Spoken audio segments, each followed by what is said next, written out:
What's up, everybody?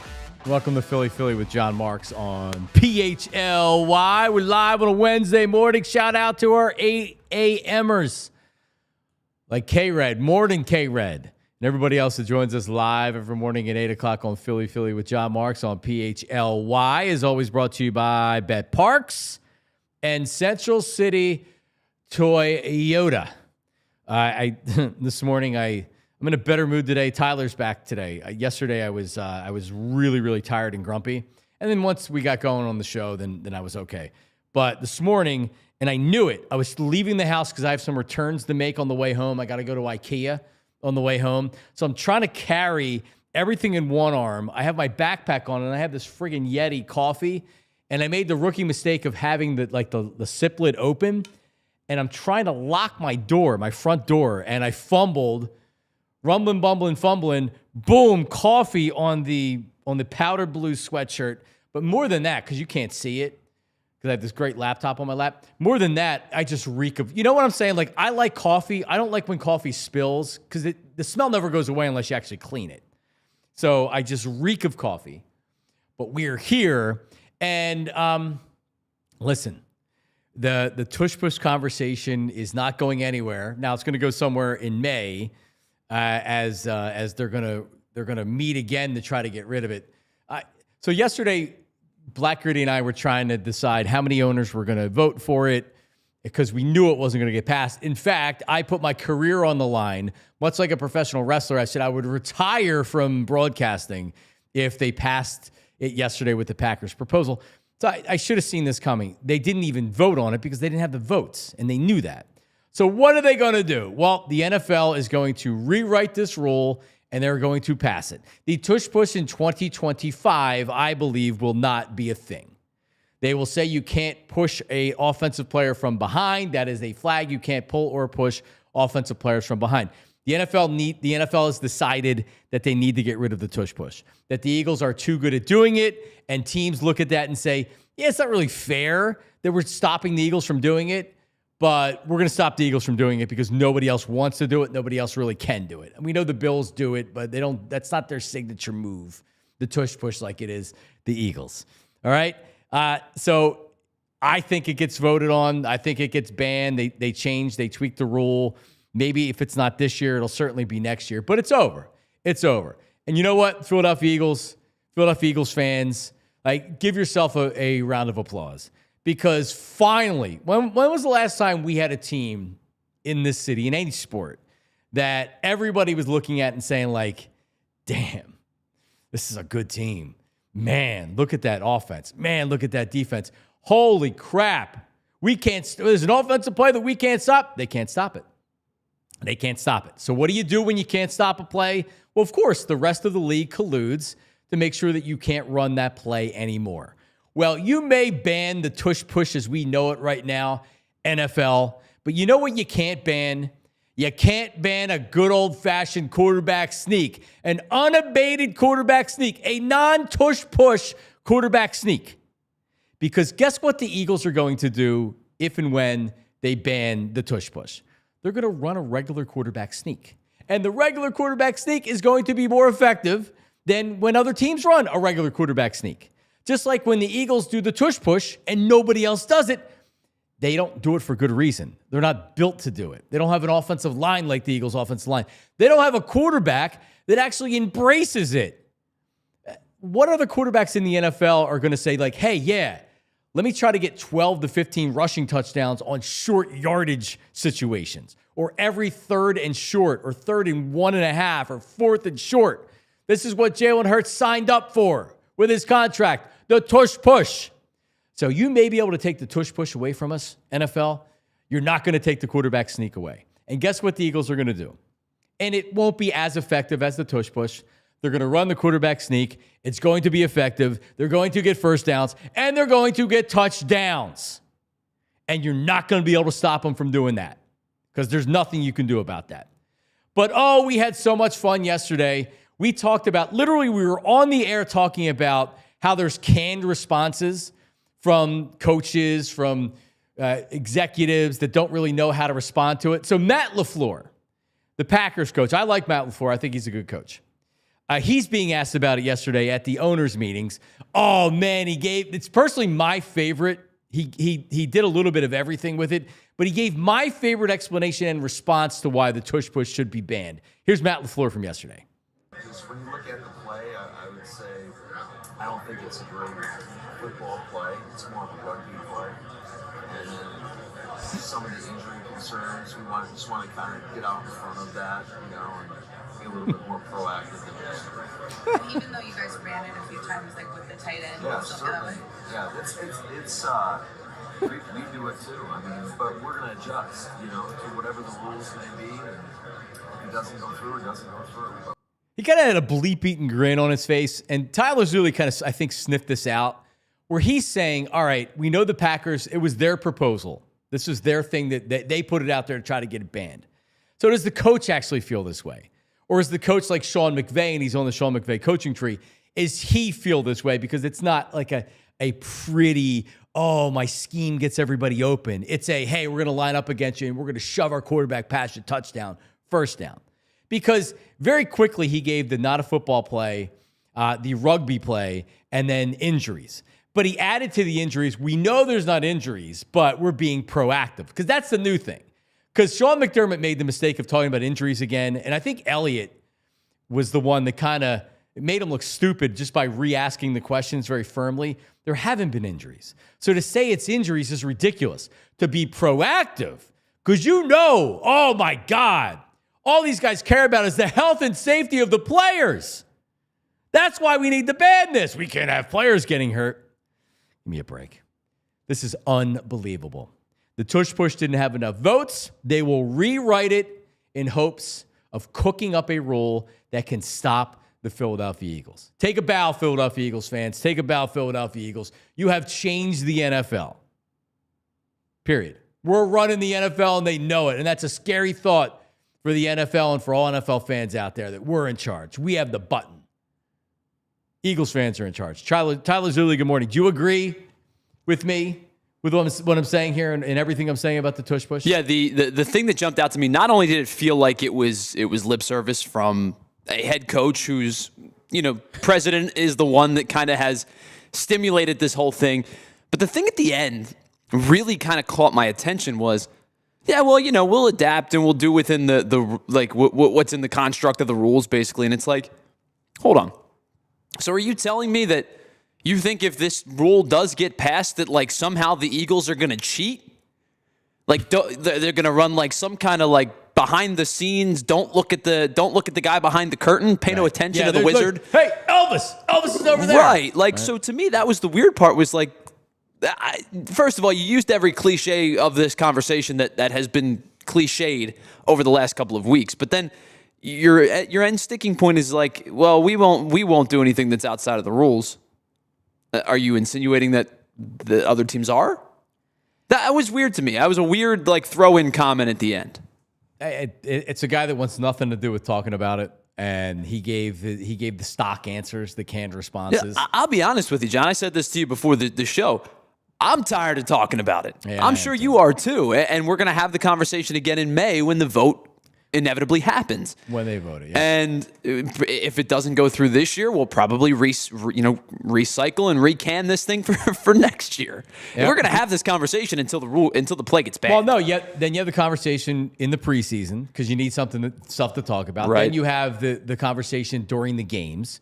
Right, anytime that there's a game, it's remember Nance and Romo.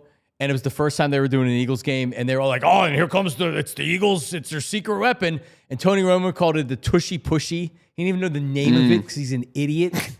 But it honestly, it's it is an intriguing play because it can't be stopped, and that's why they want it gone. So this segment of this, the portion of this show is brought to you by Glatt Hair Restoration, GlattHairMM.com, 610-980-4000. You can reach them. Block C of the program is going to be Phillies. All right. So if you're a Phillies fan that woke up being like, I'm ready for the Phillies tonight, we got you. Block C. So that's coming up. Next segment, Block B. Jerry Jones speaks, and the new NFL rules. Do we give a thumbs up or a thumbs down on the actual rules that have been voted on and have been passed? We'll discuss that coming up here in Block B. But I wanted to play Jeffrey Lurie, and then we'll jump back into some of the words conversation. So Jeffrey Lurie spoke last night. You would expect that he would feel a certain way about the tush push, and he does. Jeffrey Lurie, a very good talker. And so we'll play a little bit of what he said last night, because they're going to ask him about the tush push. Here is Jeffrey Lurie at the owners' meetings last night. We've been very open to whatever data exists on the tush push, and there's just been no data that shows that it isn't a very, very safe play. If it weren't, we wouldn't be pushing the tush push.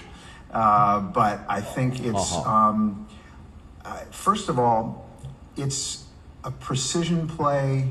It's very practiced. We devote a lot of resources to the tush push. We think we have an unusual use of personnel because we have a quarterback that can squat over 600 pounds and an offensive line that's filled with all-pro players. And that combination with incredible detailed coaching with Coach Stoutland has created a play we can be very successul at.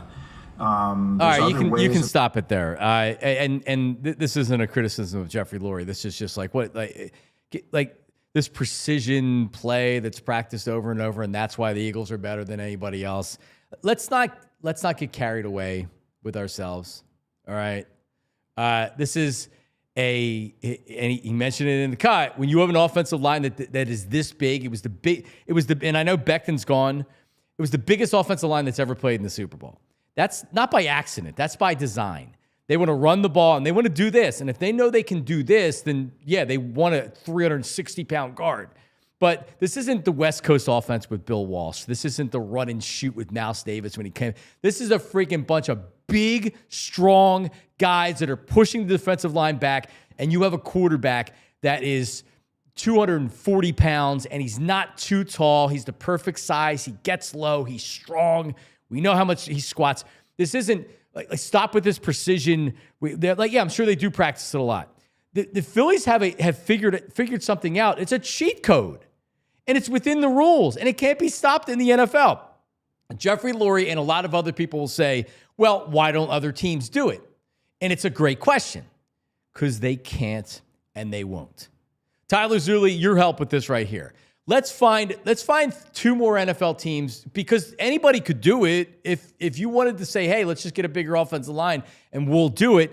Like, okay, great. Yeah, go do it. They can't. So what other team in the NFL is capable of doing this? The Bills are the only other team. Buffalo's the one that jumps out, right? And they try it. Sure. Josh Allen's big. He's too big. So, I mean, you saw it in the AFC Championship game. They might win if they can do it, and they can do the tush push. So the Bills are the one team that do it. So I think that you need to have the combination. And Jeffrey Lurie brought it up, right? It's a quarterback who's strong and physical and mobile, able to move on their feet even in a short sample size, and an offensive line that can push people. So let's take the offensive line portion of it for a second. To me, outside of the Eagles, maybe the best offensive line in the NFL outside of the Eagles is Detroit. Lions, yeah. And the Lions have an excellent offensive line. It's been building for years. Jared Goff can't run this. Right? So, you might have the quarterback, but not the horses up front on the offensive line to, really drive the play home. You might not. You might have the offensive line, but a quarterback who's not, physically capable of doing it. Right. It's a rare combination. And are the Lions better pass protectors and run protectors? Yeah, I think so. Well, I mean, although Gibbs and David Montgomery have run crazy over the last couple of years. But it's like you feel like the Eagles are probably better on the run, and that's not saying they're not great against the pass, but they're again, this is by design what Howie Roseman's done with this offensive line. You bring up the O-line, right? And you brought up Becton, and they slide him in at right guard. They want a big, physical, mauling right guard to play next to the pull, athletic, get out in space Cam Jurgens, just like they wanted a right guard who could do the same thing for Jason Kelce, right? You have, I don't want to say undersized. Maybe Kelce was undersized. Jurgens a little bit smaller, but still a strong dude. But he has the ability to pull and get out in space. Landon Dickerson's the big guy, but he has the ability to do it. You have a left tackle who played, rugby in Australia. He can move too, so he can get out in space. And Lane Johnson has been, the ultimate right tackle for the last decade plus. So you have this combination of 5 guys who you entrench a big, strong mauler right guard next to your get out in space center, and that's how you have the ability to have a great run blocking offensive line. And then had to have 3 all pros or close to it. Especially to your 2 bookend tackles, makes things a lot easier to run the ball. But you have to have guys who are good run blockers too, and the Eagles do. Yeah, we won't even go through the exercise because there are no other quarterbacks in the NFL outside of Josh Allen that you can do this with. Not one that will do it, that's willing to do it. Dak Prescott's probably like the closest, and he's not Jalen Hurts, but he's not super duper tall, but he's tall and he's muscular and he's got a strong base. But he's not doing that. He wants to throw for 50 touchdowns and win 10 games and lose in the playoffs. Is what he wants to do. There's nobody else. There's no other teams. But Scott has something in the live chat. This is why we love the live chat. Scott has something. It's exactly right. The Tush Push ban would be the first rule change by a major sports league to make it harder for the offense to score since ... I don't have an answer.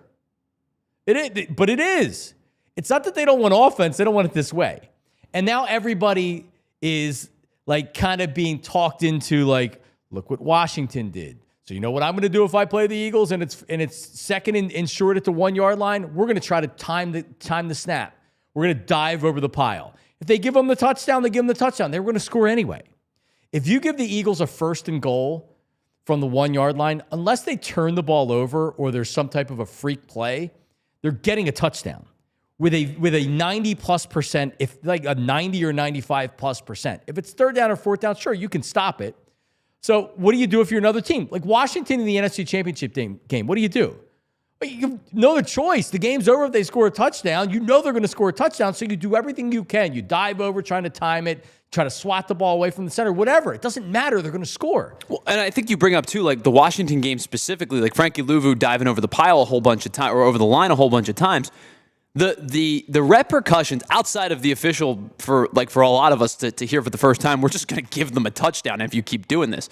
But the repercussions from the 1 is a half a yard, and then it's a quarter of a yard, and then it's an eighth of a yard. There's you know what I mean? Penalty. So like and the thing is too, if you line up, quite frankly, what I think Washington's hoping for in that scenario fumbled snap is either a fumbled snap or a false start, because you go offside, you give up a half a yard. They false start, they give up 5. It's an entirely different. You feel much more comfortable from the 5 than you do from the half yard line. So it's a great point. I think that there's not a lot of repercussions to jumping it and kind of making a mockery of it, if you will. No, there's nothing to lose. There's legitimately nothing to lose. It's a great point about the false start, because a lot of teams are complaining they were false starting anyway. That glare behind you, dude. We got to get so that. bad. I know. I took the banner down yesterday because I was filming in here later in the day and it just looked bad. But we got to put up a blackout curtain or something. Yeah, we need something. Sure, we'll get right on that. All right, coming up, the gift that keeps giving. Remember, Block C of the show. Get back into the Phillies. We'll get into the Phillies, but the gift that keeps giving. Jerry Jones. God, you watch it from here, and it's the best thing ever. I couldn't imagine dealing with him for the last however many years. God, he is just awesome. We'll play you some of his comments from yesterday at the owners' meetings. He is a gift from God, legitimate gift from God. We have that, and we have the new rules. What do you think about the new rules? Philly with John Marks. Don't go anywhere. Hoo-ah. We're back. All right, let's talk about timeline, health, and longevity supplements. Oh, man. So Midopure, that's the ingredient. Works within the cells in your body to help reverse age-related decline. Benefits include increased strength, energy, and endurance. And I'm not just like saying this because we're discussing it. Yesterday I woke up and I'm like, God, I'm so tired all the time. You start getting into your 40s, then you're in your deep 40s, and you're like, man, like I'm just tired. And it's legit, right? So they did 15 plus years of research, 30 U.S. patents. You got to check out the Timeline website. Go to timeline.com/PHLY. The cells in our bodies are the building blocks of life. Timeline's a supplement that works with those cells to help give you more energy, feel stronger during workouts, preserve health and mobility as you start to age. So I don't need as many of these anymore, the energy drinks, right? Recharges your cells, helps your body systems to work better. MitoPure, which is Timeline, is shown to deliver double-digit increases in muscle strength and endurance without a change in exercise. So get ready for your best, most energized, most revitalized you. Right now, Timeline's giving you 10% off your order of MitoPure. That's right. Go to timeline.com/PHLY. Timeline.com/PHLY. 10% off. Timeline.com/PHLY. All right. I was thinking about this yesterday. I was actually talking to Black Gritty about it. So we're talking about Empire. And I already have, unfortunately, I wasn't able to work. I wasn't working with Empire at the time because I already have the new floors. I already have the new carpeting. I have the vinyl downstairs in my basement. But here's what I can talk about. I can talk about, man, dealing with some of the companies or dealing with getting the product or dealing with getting the installation and things like that. That's why Empire Today, that's right, today, Empire Today can help you out. They have flooring experts, dedicated flooring professionals who focus on flooring every single day. All right, so you can say, well, I may save a little bit of money if I go to one of the big box stores, right? Let me go check out the place up the street, right? No. So you see something that you like, and then you're like, all right, well, I got to get a U-Haul, I got to get somebody to deliver it or whatever. So yeah, and then you're getting somebody in the flooring department who's not actually in the flooring department. They're in hardware or plumbing, but there's nobody in the flooring department. So you're waiting. It's like, hey, Al, can you go help somebody over there in flooring? Like, who are you really talking to? Here's why you go to Empire Today, all right? They bring the flooring to you. That's right. The expert brings the showroom right to your home. And here's what I love. Precision measurements taken on the spot. And you have questions right away, boom. They can schedule installation as soon as the next day. You get clear upfront and all-inclusive pricing, plus you can schedule it immediately. All right, so schedule a free home estimate because, listen, you want it easy, right? You want the experts. They come to your home, boom. Check it out. And right now, a $350 discount when you use the promo code PHLY. PHLY, that's right. Check it out, EmpireToday.com. EmpireToday.com for additional info. Hooah. We're back. Yeah, man. Yeah, so Black Gritty he has a bunch of pit bulls. And he got 2 puppy pit bulls because you can't just get one, right? I remember in spring training when Ryan Madsen You can't? Well, you should, but like the explanation, Ryan Madsen said this to me many years ago in spring training because I had my Lexi who's passed away many years ago now, but she's a Jack Russell, and Ryan Madsen I knew had Jack Russells. So I was asking him about Jack Russells. He's like, yeah, we had one, and the dog was so crazy and energized that we figured a second one they could play with each other. No, then the second one is as crazy as the first one. So I think that's what it is with Black Gritty with 2 pit bull puppies. So he's like, man, I need to get flooring. I need to get rid of this carpet. Empire Today. All right, there you go. All right, so the Jerry Jones radio bit, which it's the best bit going today in all of television and radio, except it's not a bit. At least he doesn't realize it's a bit. Everybody else thinks it's a bit.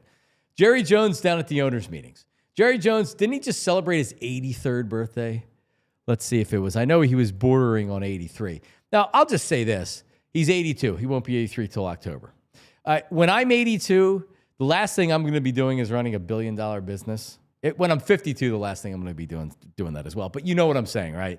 But as you get older, you get less tolerant, you care less, and you frankly have less of a clue, right? And it's great that we have 80-year-olds running the country, but that's a whole nother point for the last however many years.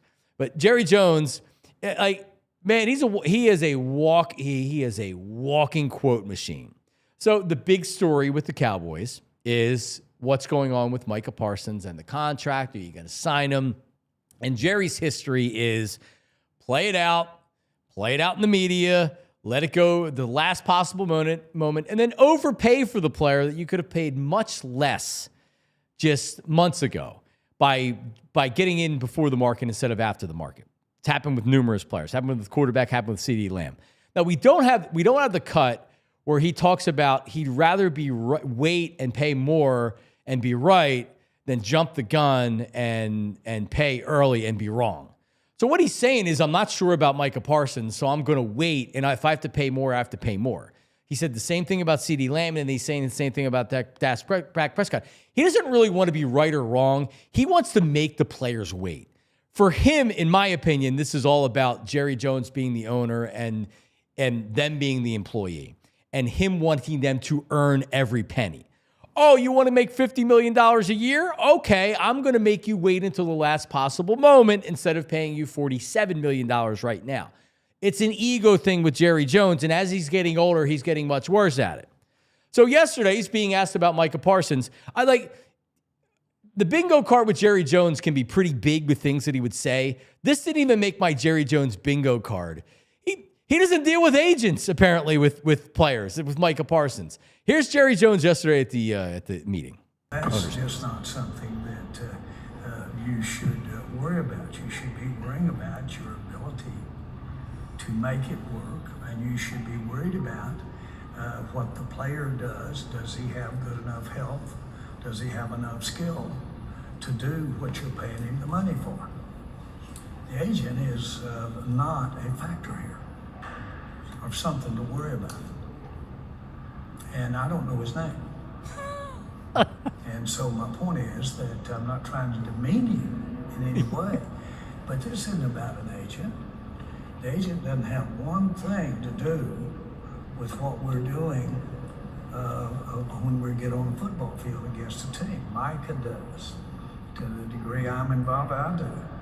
The people that have something to do with what we do going forward relative to our fans in football are me and the player, not the agent.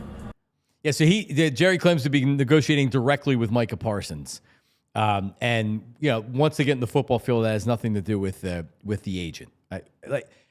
It is one of the most unbelievably ridiculous things that I've heard an owner or a GM or somebody like that say.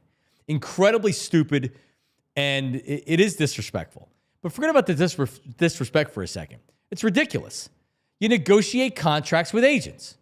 Yes, players like Micah Parsons have a direct line to the owner. Jason Peters, I'm sure, had a direct line to Jeffrey Lurie. Brandon Graham, I'm sure, had a direct line to Jeffrey Lurie. Donovan McNabb, I'm sure, had a direct line to Jeffrey Lurie. Jalen Hurts, I'm sure, has the direct line to Jeffrey Lurie. Saquon Barkley, etc.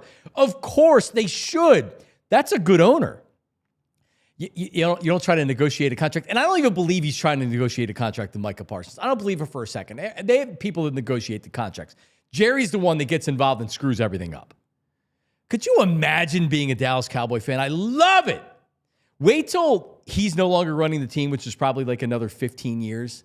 When our kids are like getting out of high school, Tyler Zulli, or when they're in high school, Jerry finally probably won't have any say because he'll be too damn old to do it. But rich people generally live live longer than people that aren't rich. This guy, he's going to be doing this as long as he can speak. Nobody's telling Jerry Jones what to do. And this is going to continue to happen. All of this right here. Yeah, and I think the likelihood is, whenever Jerry Jones does decide to step down from this role as like active GM, who's taking over? It's probably going to be Steven, right? It's probably going to be his son. And so I don't know if that, I don't know if that makes it any better, but he's been a part of the organization for a really long time and hasn't really made me feel like the direction of the future of that team would be better. No.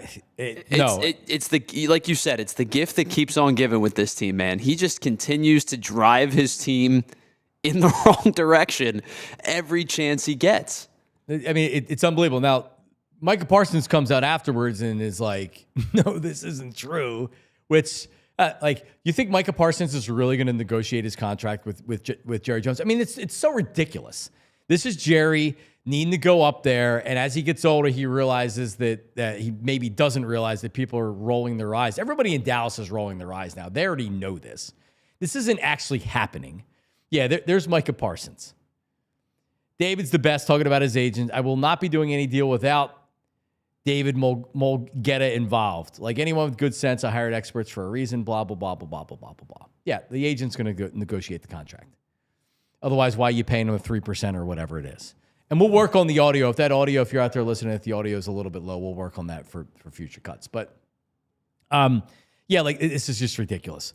So, and it's awesome because now this is Jerry Jones. He loves to talk. I wish I could play every cut that he had. It's out there on Twitter. You can find it. And man, he just talks and talks and talks and talks. And he's not worried about the drought of the Super Bowl and they've been successful and all this other stuff. And you know what's funny too? You brought up earlier in the show about how he'd rather be right and pay more than be wrong and kind of jump the gun and pay less. There's like 20 dudes in the NFL that you're like, yeah, I'm sure on this guy. This guy is a stud and he's a good player and should get an extension right away. And I think Micah Parsons is probably one of them, right? Like it's Jamar Chase was another one. He got paid big and probably should have been paid 16 months ago. You know what I mean? And like, so these owners that find reasons to not pay their excellent players are only going to end up hurting themselves and their team by then having to pay more because as the conversation always goes, every time a player signs, it resets the market at any position. You saw defensive ends, right? Max Crosby signed a massive deal. Parsons going to sign a huge deal. These guys, like every time a big-time player signs at their position, it resets the market. And you could have gotten Parson, before Crosby, before TJ Watt, and maybe paid a little bit less, and now you're going to pay more. Here's the question. Who has this happened with where they waited and it was right? It's like, oh, now we don't have to pay you. What? Who? When does that happen? If you decide Dak Prescott's your quarterback and they decided that, then you do the contract and you pay him. Nope. This has everything to do with Jerry wanting them to wait. He is the billionaire. They are the employees. Period. And he's doing the same thing with Micah Parsons. It's fantastic. Oh, man, I can't get enough of it. I mean, isn't what sets you apart is that you're speculating almost, right? In free agency. Sure, you can pay sticker price where what a guy's done based in their past, and it's like, do you expect them to do the same thing?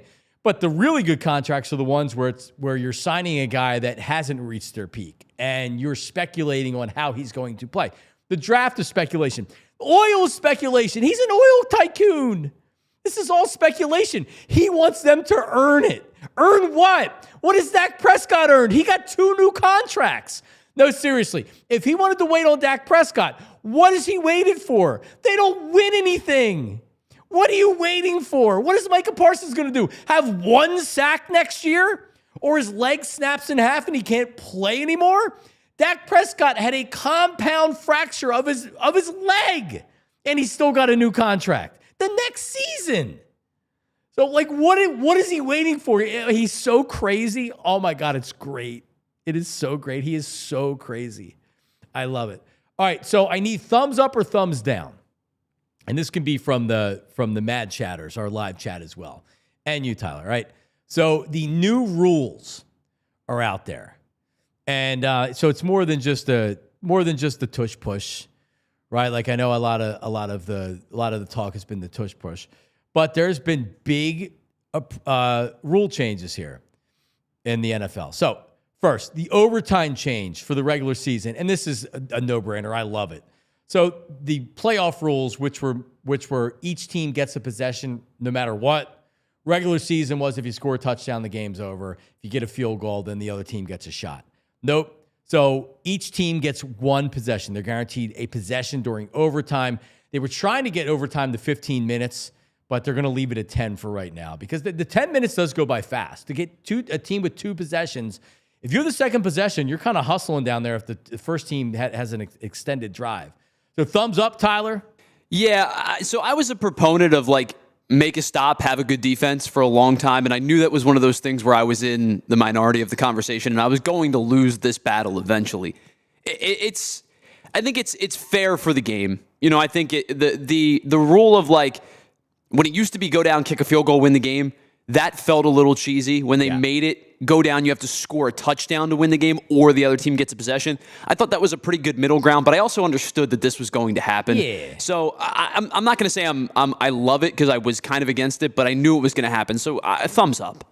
All right. This is an interesting one, right? So the NFL wants the return involved in the game, as they should. It can be an exciting play. They don't want the injury. So last year they changed. Was it just last year they changed the formation of you can't get the running start? Correct. So they changed the formation of everything.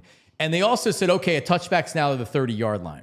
And I remember during preseason, Mike Florio, Pro Football Talk, was speculating that the 30-yard line wasn't going to be enough and teams would still kick the ball out of the back of the end zone because the 30-yard line is the 30-yard line. It's not enough of an incentive for teams to say, you know what? No, we can't just give them this yard line. We're going to have to kick it in play.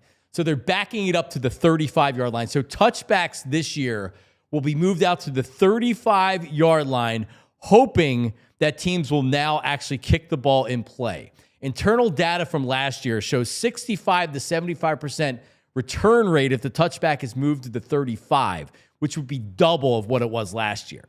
And I still call that BS. Yeah, it's still so they've taken the running start out of the collision portion of the play, which is great.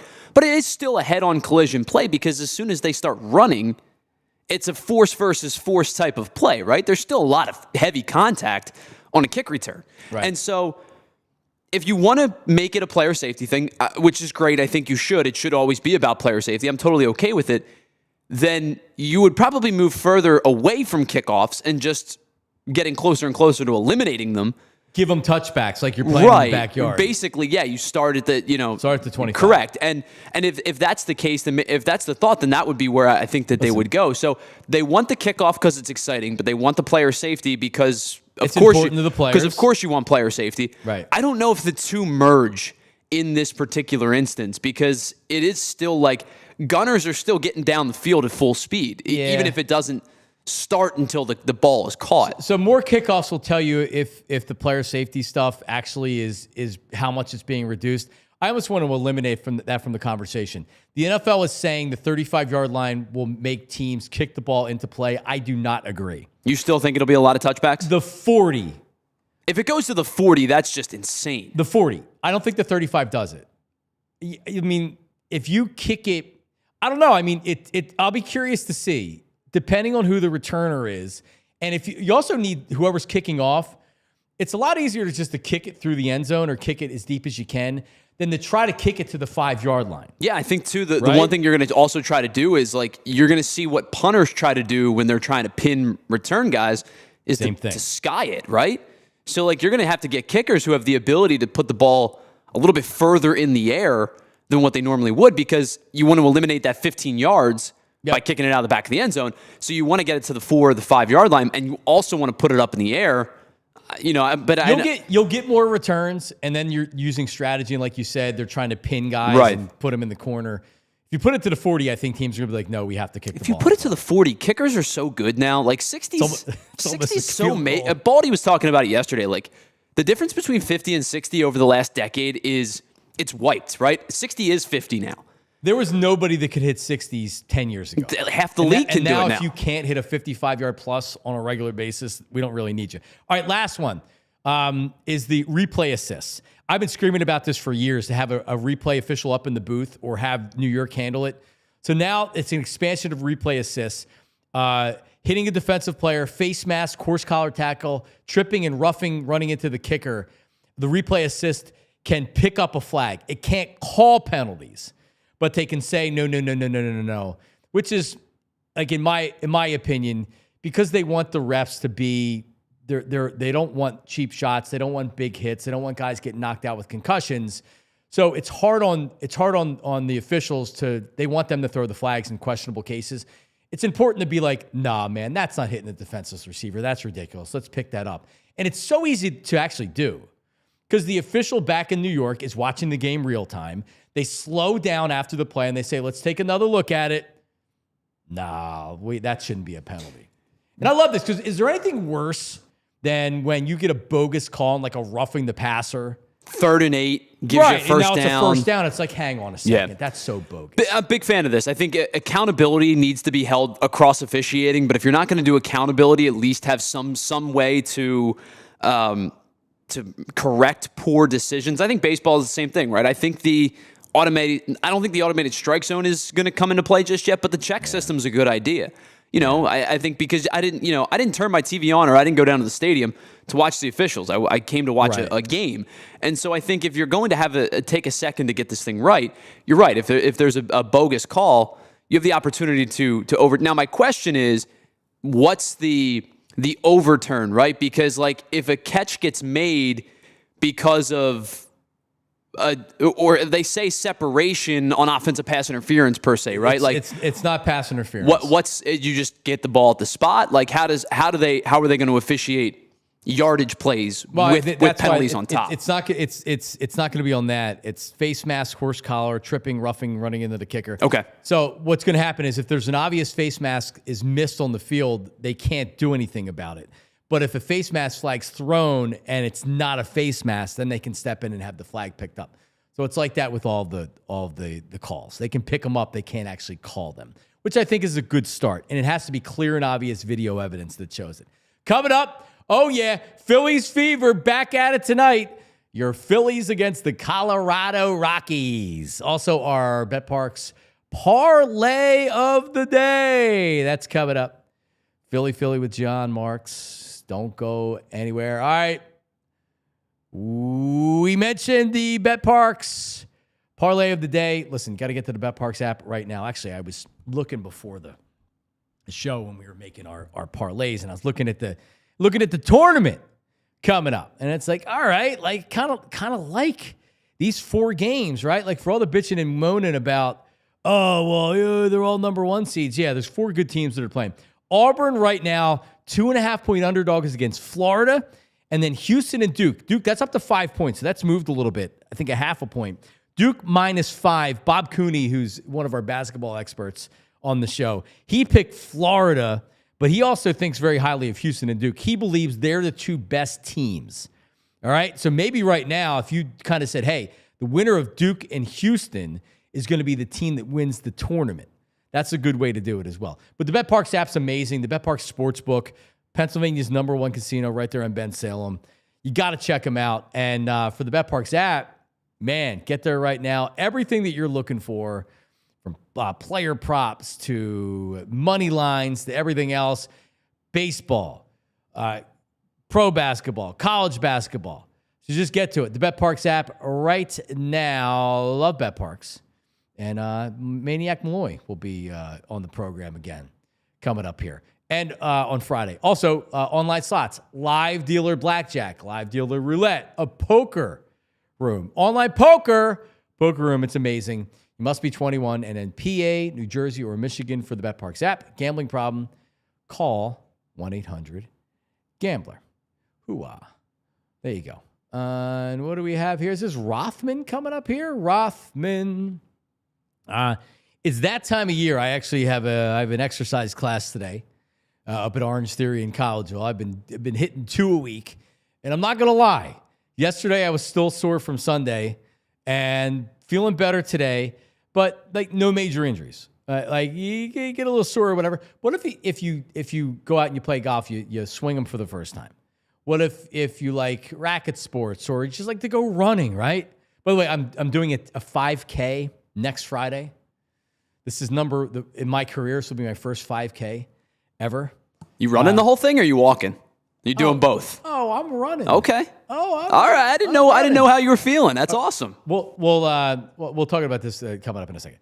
But anyway, so you go for the run, you're active, you like going out and playing with the kids or whatever, but then you're sore, your knee, your ankle, your elbow, your hand, whatever, right? Like, what if you have a bone fracture? You have more of an injury, you're like, damn, it really hurt my knee. Rothman Orthopedics, rothmanortho.com/PHLY. They have, for you, this is what they do.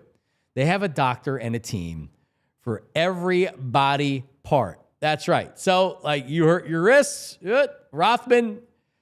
You hurt your hand, Rothman. They have a doc that's laser focused on their specialty. Hip, knee, spine, you name it. They have a team for each body part and right in your backyard. 30-plus locations in Pennsylvania and New Jersey. All right? Hip, knee, spine, shoulder, elbow, foot, ankle, hand, wrist, sports medicine, physical medicine, rehab. I did rehab at Rothman. Physical therapy, fracture care, trauma, you name it, they got it. 30-plus convenient offices, urgent cares, and walk-in centers. Rothman Orthopedics specialize in orthopedics and you. Visit rothmanortho.com/PHLY to learn more and to make an appointment today. Hooah. There you go. Yeah, put up Gary B there with the super chat. I feel John Tortorella is Jerry Jones 2.0, always content gold creator. He sure is, Gary. And unfortunately, coaches get fired. If they could fire Jerry, he'd been fired years ago. Oh, my God. It's true. Oh, gotta love Jerry Jones. Gotta love him. All right, so it's real quick on this, and we'll get to our parlay of the day. So Tyler, so my daughter she signed up for this thing at school. It's called Running Club. Okay. Where they have the after school activities, and this is before sports started. So they have one more on Friday, and then it's it. So they just run with their teacher. And I told her, I'm like, this isn't going to be a lot of fun. So she definitely doesn't like it because there's been some cold days out there where they just like run around. But then the last Friday, so they have their last running club, and then the last Friday there's a 5K, and it benefits the charity and everything else or whatever. So it's like, all right, you're gonna run in the 5K, and I'm like, yeah, I'll run in the 5K, sure. So I've been training, I've been doing some high intensity stuff. I've been on the treadmill, not for 5K, but I've been on the treadmill where you're doing like 2 minute all out, then you're walking for a minute, 2 minute all out, whatever. So like I'm actually in pretty decent shape right now. So I will probably like 8 minute mile it. That's pretty darn good. Okay, a 10-minute mile it. Okay, it's still not bad. I mean, 8-minute miles. That's especially if you don't run that frequently. I won't be dead. That's incredible. I won't be dead. I'll be okay. But I actually, so I said this, my buddy Seamus McCaffrey, I saw him at the pickup of the last running club.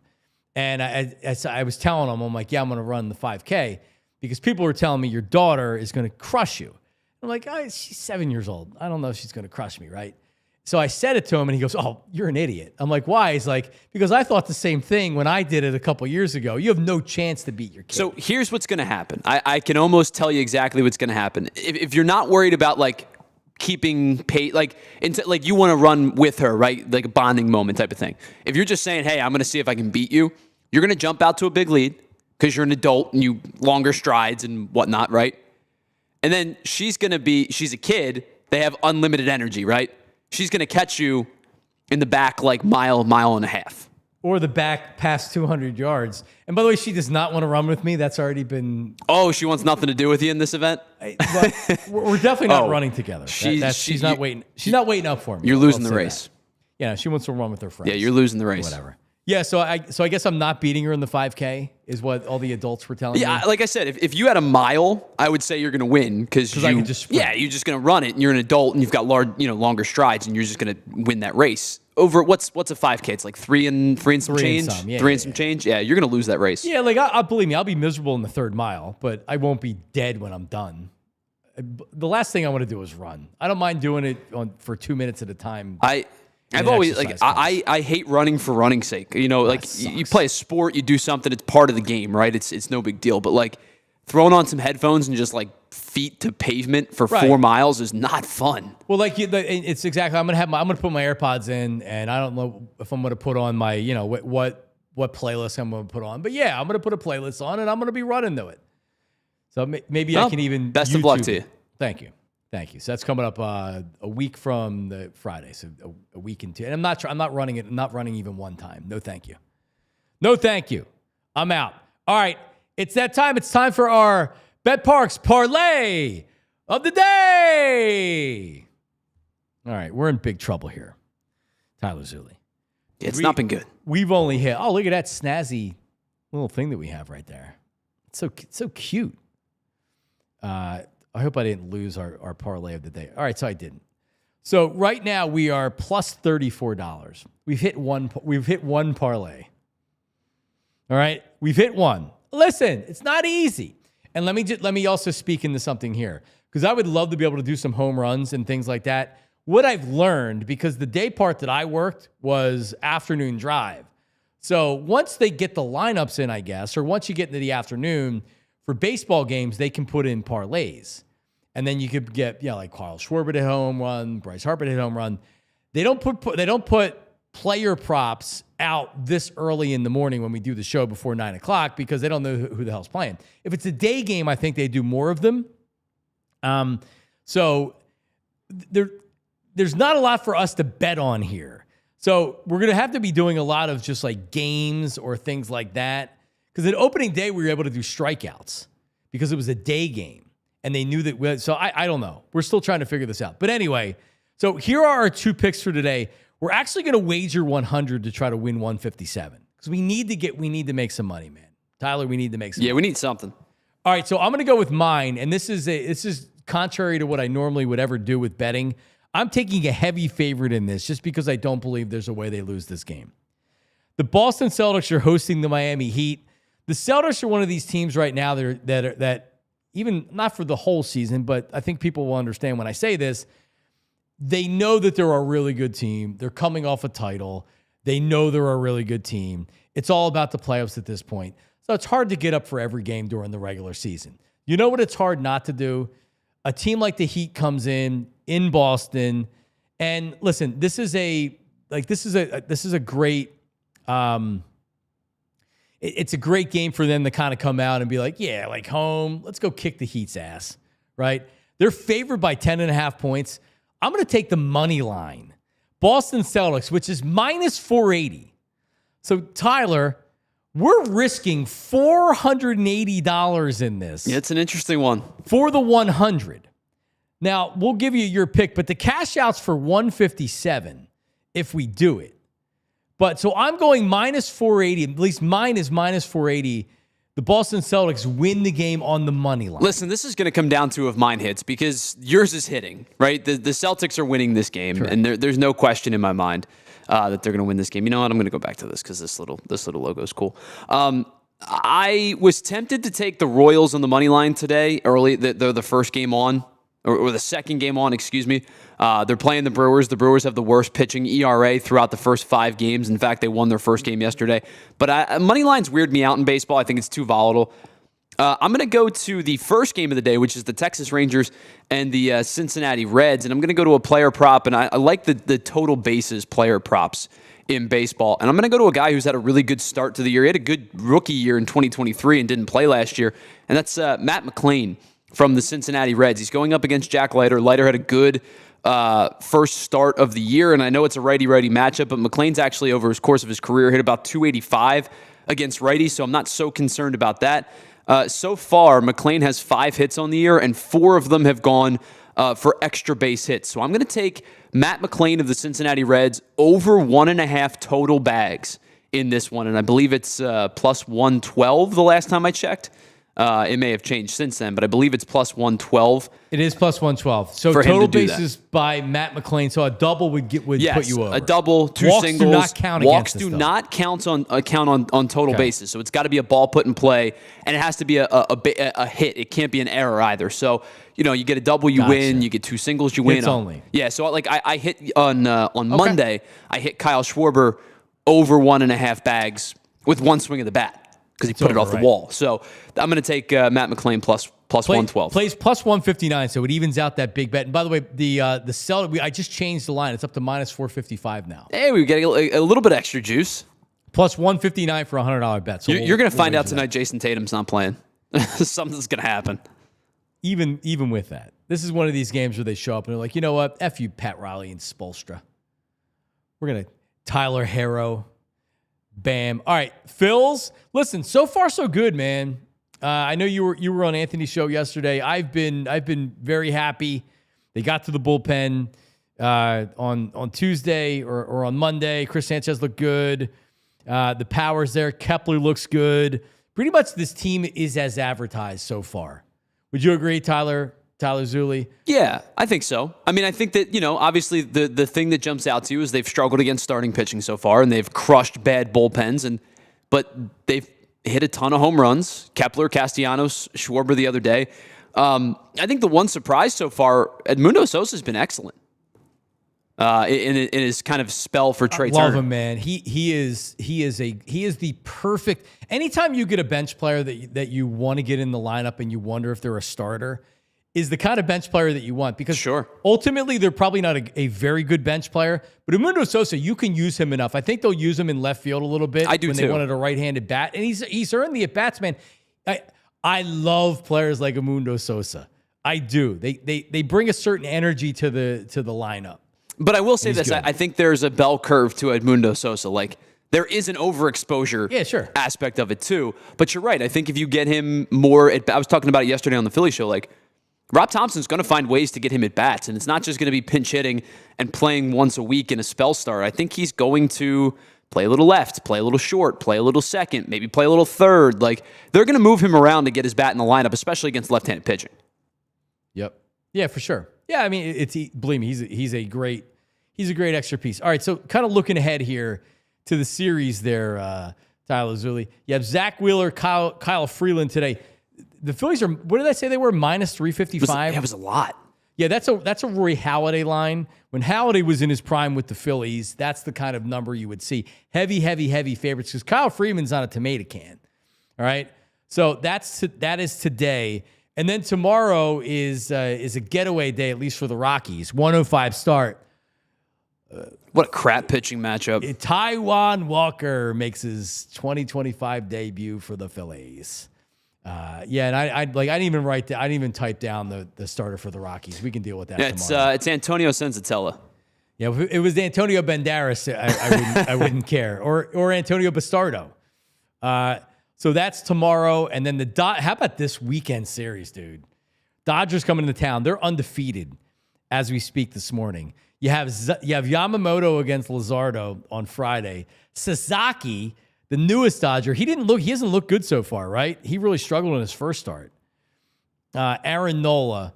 And then Tyler Glasnow against Chris Sanchez on Sunday. It's going to be a good one. Ooh, and then off day Monday at Atlanta. The 0-6 Braves. Yep. Just what everybody thought. The Braves would start 0-6. Awesome. I mean, listen, they have played the Dodgers twice, so. Right. But and they could sweep the Phillies. You know what I mean? Like, you know how baseball goes. They still got a lot of talent on that team. So it's going to be like, baseball's back, man. This is awesome. Really, really good weekend series against the Dodgers. But, like, as advertised, starting pitching's been good. I did say this yesterday. Romano, he doesn't pass the eye test of being a closer. To me, he looks like a guy that you bring in when you're up 5 runs in the 9th, and you just need to get out of the. He looks like a 6th inning guy to me. I know he's been better than that, but the look to him doesn't scream he's the closer. Closer's supposed to be like, oh yeah, there's our closer. He's going to throw 98. And like, look how cool he looks, and give me the really cool Metallica walk-up music or something where you get like pumped up and he gets on the mound. Romano doesn't scream that, Tyler Zulli. And by the way, if you're watching on TV, switch on over to allphly.com because it's overtime.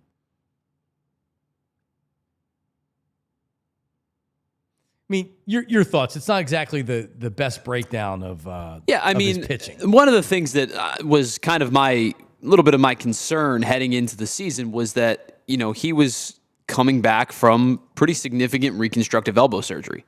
And it was going to take some time for him to, bounce back into form, if you will.